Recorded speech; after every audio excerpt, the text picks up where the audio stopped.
second, but like it always feels like we can actually play the game. It's not never like, okay, you've made your board. I look at my hand. It's like, okay, well, it's not gonna work. Yeah, I do agree. I think this year had a lot more back and forth Yu-Gi-Oh matches on the table than have been in last year. Because Pure Ryzeal was also like that, especially before Star Ryzeal when it had actual choke points. Yeah, and the end board was usually just like detonator and a cross, and it's like, okay, well, I can probably deal with that. And some other decks like Pure Mitsurugi, Pure Yummy.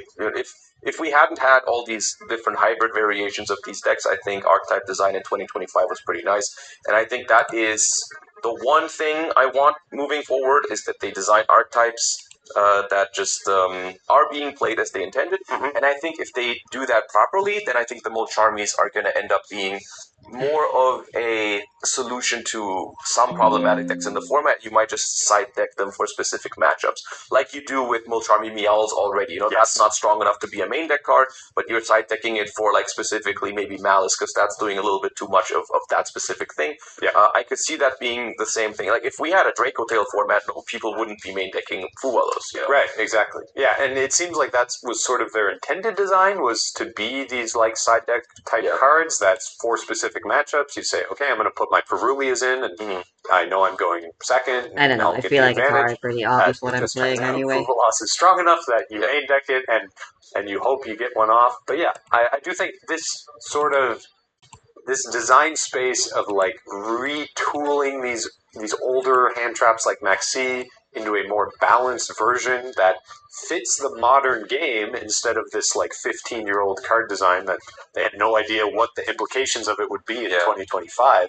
I think it's kind of an interesting idea, and I think next on the chopping block has to be Droll and Lockbird. One so form divided if into you many, really? see the future, and you see this Molcharmy type Droll and Lockbird card, what do you think we're looking at? Will it be the same sort of effect? Like it maybe draws you a card per time your opponent searches their deck, something like that? What are your thoughts? I would definitely prefer that over what we currently have. One of my main problems with Droll is something that I alluded to earlier, which is the fact that it doesn't really have any sort of skill expression, and it's very, very uninteresting in terms of the gameplay it provides, because you just check for it once at the start of your turn. You make your first search, you look at your opponent, you're like, anything on res? They say no, and you're like, okay, well, now I can go all out. Or they say Droll, and you have nothing to do about that. It's not like, how much can I do? It's just you look at your hand, you're like, okay, you go, oh, my turn's over. Yeah, these cards now do not work anymore. Yeah. So, and I really would like it to be either, it could be a Molcharmy that draws you cards, but I also theorized something. We actually did that on my stream once. We tried to make a replacement for Droll and Lockbird. One of the key things that I wanted it to be was like it's not supposed to be good behind a board. It doesn't have to be completely unusable going first, because that's one of my least favorite things about the Molcharmies is that people are kind of forced to main deck Fuwa, but going first you just have this arbitrary setting up their graves chance a bad of drawing one or idea. two of them and playing with less cards than your opponent. But at the same time, I kind of don't have a choice. That's literally what my deck does. Like a very small thing you can do with it going first, but then it becomes good going second. And I think in an ideal world, it would also work somewhat like Nibiru, because I really like what Nibiru does to the game of Yu-Gi-Oh!, where it has an impact on the games even where it's not even being drawn. Like everyone has to combo with that card in mind. Right. The threat of Nibiru is enough. Whether your opponent has it or not doesn't really matter. Exactly. And so what I was thinking of, or what we were thinking of on stream, was a card that you can maybe use at any time on the opponent's turn, and it does something depending on how many times they have searched, right? And it becomes increasingly stronger the more often they've done it, so that you have to think about, like, hey, am I going to really make that fourth search or that fifth search? Because that card is going to get increasingly more powerful the more times I do it. And then you put like a couple of effects and you like apply these effects in sequence depending on how often your opponent has added a card from the deck to the hand this turn. I think that'd be kind of awesome. That sounds really awesome, actually. Yeah. That's a great idea. And yeah, especially if everyone knows this card exists, and then it becomes that game of like, well, I know I searched twice, so he'll get this effect if he has it, but then if I go to 3, he'll get that one, and that one's actually really bad for me. So and it starts getting really punishing in like the 5, 6, 7 range. And it's like, do I really search that next engine piece or endport piece. Like, do I really search the searchable trap card at the end of my combo? Do I search it and then lose Average to that game so card, or do far. I not? And it's going to lead to some games where you don't even have the card, but your opponent just chooses not to go for the full board. Right. And I think that'd be pretty cool. The same kind of half board mentality that you get on Good Charming. Exactly. Joe, how But you don't how have far to do draw. I have Yeah. to go? Yeah. Yeah. That's a really clever idea. I like that a lot. Are you telling me your Twitch chat is actually intelligent? I don't know. They're going to pretend like it was their idea. I'm sure it was all you. I think Yu-Gi-Oh's in a great spot. I think everything that's happened this year, I've looked at and I've said, wow, it feels like all of a sudden Konami's like really cranking up the heat. Mhm. I don't know if that's just because TCGs are more popular than they've ever been. Mhm. The competition Their is fierce. siblings are We really got weak, like One despite Piece being nipping white. at our heels. We got Riftbound brand Although I new on the suppose it's scene. green that's supposed to have a So high it's more power important thing. than ever to show people why Yu-Gi-Oh is awesome. And I'm personally very excited to see what 2026 brings. And I'm sure you probably feel exactly the same. I feel exactly the same. I'm pretty positive about a lot of things that, like, the direction is right. Not everything is perfect yet. Like, I've had my problems with Malice. I've had my problems with some of these hybrid decks like Yami Mitsurugi or whatever. But overall, I really appreciate the direction that things are going. The price support, Genesis format, the ban list decisions as well have been pretty on point this year, especially the last one where they hit like the dimensional barrier and all that kind of stuff. Like, it was a lot of good things that happened this year, and ultimately I don't even care what the reason is. I just care that it's finally happening. Exactly. And especially after the things I felt in 2024 about like Snake Eye, Yubel, Tenpai. I don't want to go into it too much. Trauma response stuff. That's kind of it. Like, we've kind of been through the ringer lately. So looking back at everything that happened in 2025, it's like, oh my god, this was an amazing year for the game. Right. We're not quite there yet, but the way things are going right now, I'm not. It's all going in the right direction, and I'm 19 just is super pumped for perfect. 2026. So stay tuned to Card Market Yu-Gi-Oh! For all the stuff we'll be doing in the new year, and we'll have That was a terrible card to discard, my dude.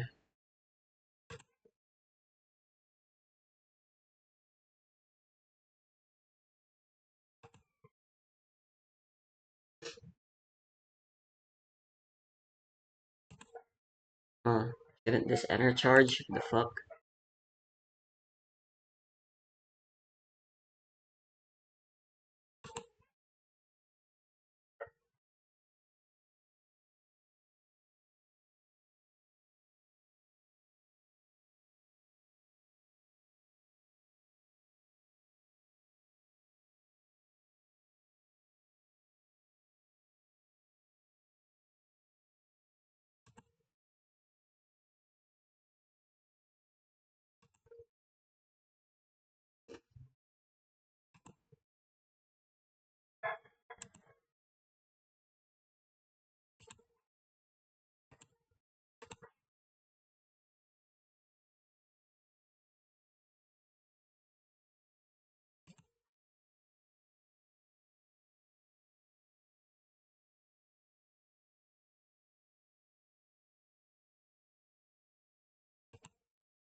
Oh, they can't because they only have one card.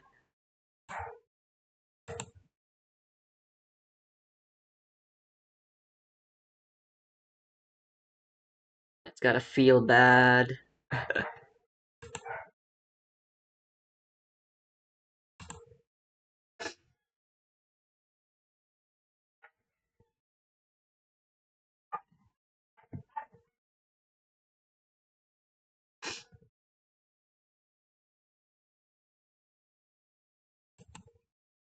They had to activate it now, I'm pretty sure, because they're gonna be using the powerful recollect for.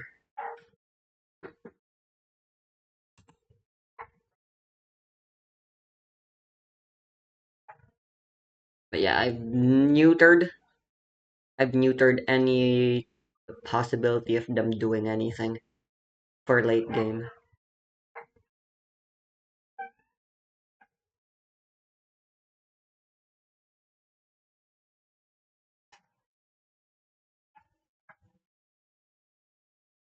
Deck out angle, I suppose.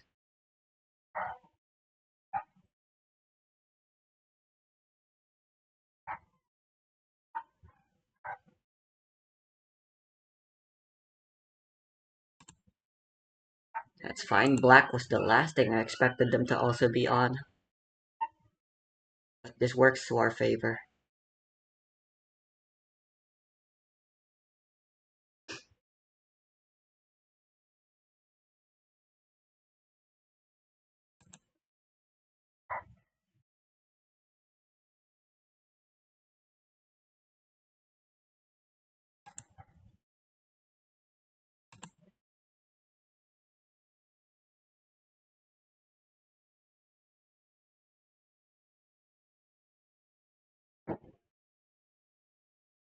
Damn, they were still able to activate it. That's crazy.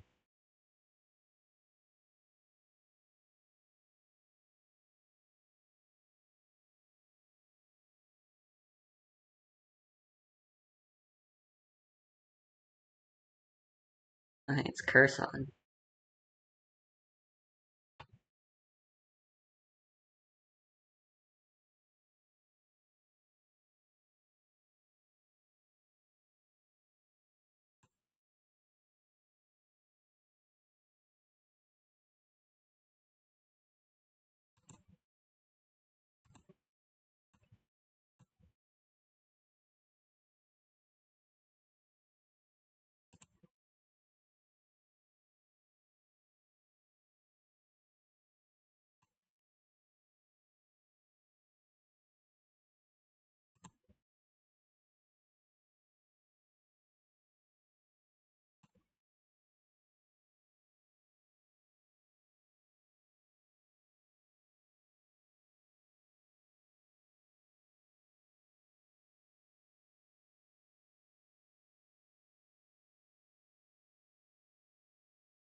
Hmm.